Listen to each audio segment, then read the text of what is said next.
étudiants des universités, écoles supérieures, classes préparatoires, je vous propose la résolution d'une équation différentielle telle que vous voyez y' plus xy égale x à la puissance cubique plus multiplié par y à la puissance cubique. La première des choses qu'on va faire, c'est de diviser l'équation complète par y à la puissance 3. On obtient ça. Et on pose z égale 1 sur y au carré. Si je calcule la dérivée de z, j'aurai dz dx, ce sera donc moins 2 sur y3 dy dx. Parce que y c'est une fonction, hein, faut pas oublier. En substituant dans l'équation 2, voilà l'équation 2. Si je exprime, ça fait moins 1,5 de dz sur dx, hein, plus xz égale x à la puissance 3. Autrement dit, si je multiplie par 2 l'ensemble de l'équation, j'aurai donc multiplié par moins 2, j'aurai donc dz sur dx, moins 2xz, moins 2x3. C'est une équation linéaire. Trouvons une solution générale de 1 sous la forme y égale u de x, v de x. La dérivée du produit de deux fonctions, dz sur dx égale u dv sur dx, plus v du sur dx. Substitution dans l'équation 3. Donc on en remplace ça, moins x dv égale 2 moins 2x3. Mettons en facteur u, plus v du dx moins 2x3. Calculons v à partir de cette équation.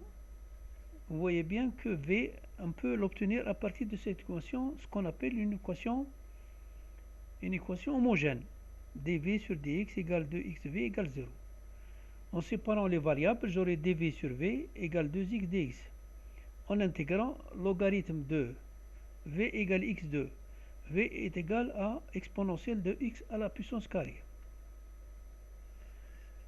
Calculons 10 à partir de v du dx. Une fois que j'ai éliminé, ça c'est 0, donc l'expression est égale à 0, il me reste v du égale moins 2x3. Donc du sur dx égale moins 2x3 par v exponentielle moins x2.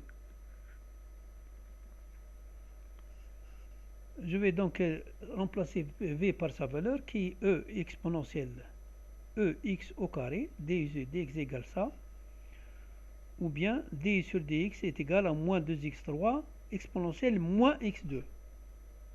Exponentielle x2.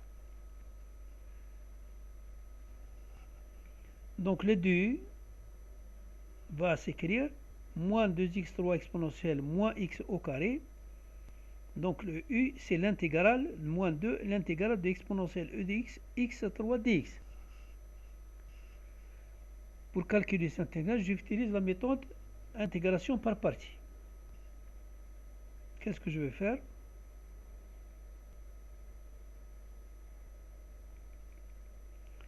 Je vais écrire cette expression sous forme moins 1 demi 2 moins 2x exponent 2x x2. Pourquoi? Parce que ça sera ici, c'est une dérivée de exponentielle de moins x au carré.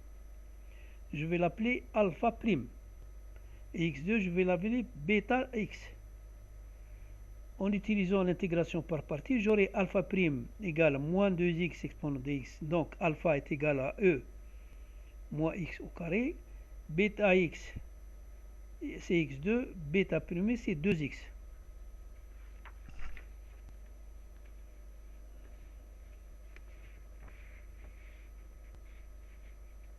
J'aurai donc moins 1 demi de tout ça. Donc je vais utiliser la formule. Donc bêta alpha moins alpha de l'intégrale de alpha bêta prime. Je remplace, j'ai cette expression. Ensuite, je fais introduire le moins 2 parce que u est égal, pas oublier que u est égal moins 2 intégral à 2 exponentielle moins x au carré x à la puissance 3. Je vais donc remplacer. J'aurai donc finalement u est égal à x au carré exponentielle moins x au carré plus exponentielle moins x au carré plus c. Parce qu'il s'agit d'une primitive. Une des primes. La solution générale de l'équation 1, qui est l'équation donnée au départ, est égale à uv. U multiplié par v. Je multiplie donc, j'aurai donc exponentielle de x2 multiplié par exponent de moins x2, ça fait 1. Il me reste uniquement x2. Exponent de x2 multiplié par e exponentielle de moins x2, ça fait 1. Et ensuite c par exponentielle de x2. y2 et z égale 1 sur x2. Donc y2 c'est l'inverse de ça. 1 sur x2 plus 1 plus c x2. Et y est égal à 1 sur racine carrée de x2 plus 1 plus c exponentielle de x2. J'ai terminé. Je vous remercie de votre attention.